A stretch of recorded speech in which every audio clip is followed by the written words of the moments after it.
going on, everybody? It's FREEDO here for your Overwatch. With Moira being added to the game after the Mercy nerfs, many were worried that the quad tank apocalypse was going to be upon us. That hasn't really happened, although the team comp is very strong if the enemy doesn't know how to counter it. We're going to detail exactly how to counter it, what to overcome, and more importantly, what to look at in terms of win condition, because every matchup that you come up into in Overwatch, you're going to want to be thinking about your win condition. What is the key goals and objectives that you're looking to overcome in order to beat a certain strategy? So, up against a quad tank, there's a few things that you can think about. One, it's supposed to be able to win the front head-up brawl. 2, it doesn't have range damage, so that's a major exploit. And 3, it has to play tightly together to get its value. Once you know all of that, you can start to pick apart quad tank on just about any given map. Now, this first clip on King's Row, I'm going to say is probably the least reliable way to beat quad tank, but possibly one that you can do, and that is to play it head up. Squaring up against the quad tank, as to say, you have a death ball, they have a death ball, you're both facing each other, should be fairly problematic,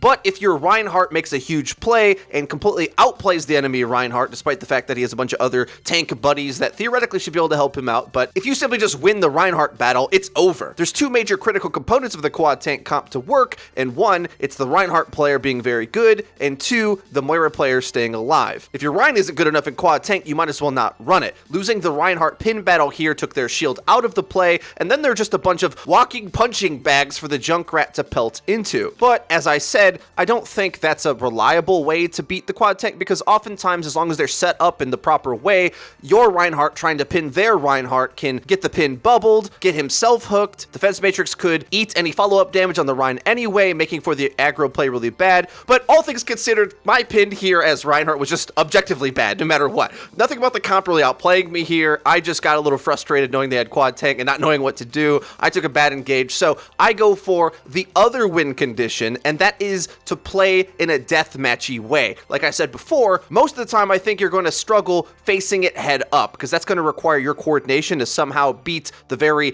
tanky and stable team composition that they have. Whereas, if you play a more deathmatchy, quick play-esque style, where most of your components more or less play for themselves and aren't looking to play in an organized way, but in a map control fragging style, where you try to split up and get different angles, that's how you can start to really pick apart this quad tank. This entry pick I get on the Zarya starts to snowball things, but also as well, even in the previous fight that we lost, because they're playing quad tank, our damage-dealing characters, Junkrat and Tracer, both had their ultimates, which can exploit the other part of quad tank that they're all going to be stuck together. So, a lot of things working together against the quad tank here, and all things considered, we probably over-ulted on that fight, so it was quite important that this next play gets set up the way that it does. As the quad tank tries to aggress into the point, remembering that the comp is really good at point presence and brawling on the point, but it's really bad at getting split apart. Although the Moira escapes the grasps of my Roadhog hook for the insta-kill, I do critical damage to her, and with her fade down, there's a big window for the Moira to get exploited. And of course, because I'm Roadhog, I'm one of the best characters to set up this type of flank, because the enemy tanks can't really burst me down either. They don't have the damage, unless they pin me, hook me, and combo a bunch of those abilities. Even so, it's a lot of resources to kill a Roadhog. The flanking hog is really good against this, is the point I'm trying to make, in the more deathmatchy way, because you're not going to be able to straight up fight the comp shield versus shield, because they succeed that way. If you just don't even play with a shield yourself and take damage sources across the map, I think you'll be surprised at how effective that it can be to really whittle down the quad tank and force the enemy to swap, especially in matchmaking when you're dealing with the fact that most players aren't queued up together. They're going to have to be making calls and covering for each other. Quad tank really requires perfect teamwork in order to work at all, so you start to whittle that away and make plays on them on the other side. They'll start to lose trust in one another, and you divide and conquer. Speaking of divide and conquer, one of the best heroes for that as well is Mei. We probably need to make more videos about Mei, because I think people have not realized how impactful the most recent buff was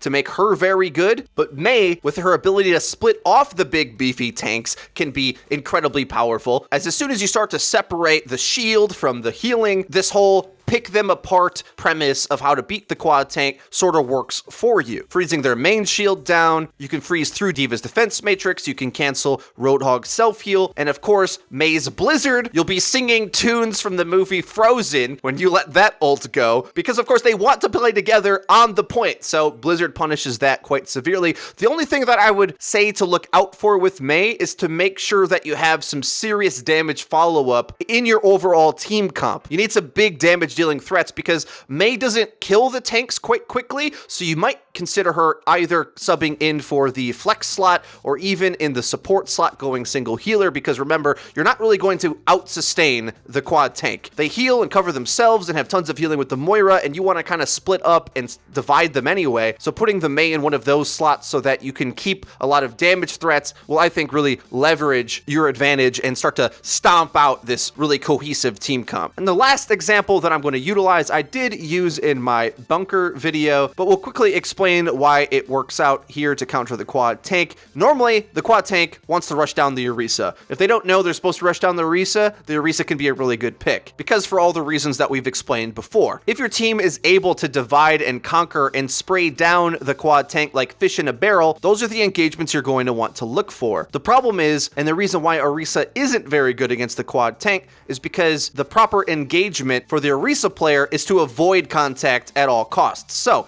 if this multi-tank effectively does get onto the point, it can almost guarantee a bit of point progress, which you don't really want to give up objectives if you can help it, which is why you probably wouldn't want to pick Orisa against quad tank. But the problem is, for this enemy team, there's a wide open street they're trying to cross in order to get to the point where they can safely fight indoors, and all the while that they're trying to do that, they're getting shredded by all the damage sources, including my own on the Orisa, and it's really thinning them out. Realistically speaking, they should be going at our damage sources, including me, in order to bash our heads in with their superior close range brawling and making sure they sustain themselves, whereas trying to cross this chasm in order to get to the objective where they're safe takes way too long, and it allows us time for our damage to land, and that's how we ended up getting this comp to work here on Hanamura. Overall, the lesson of this one is, if you're playing in a Orisa, or if you're lighter on tanks, especially if you have a Winston, highly don't suggest you play Winston against multi-tank, but some of the pros are able to do it because their engagements are so clean, but the principles remain, where you have to let go of the objective, just to let them have it because their tanking presence is much better, and instead worry about death matching out in the open, finding your damage,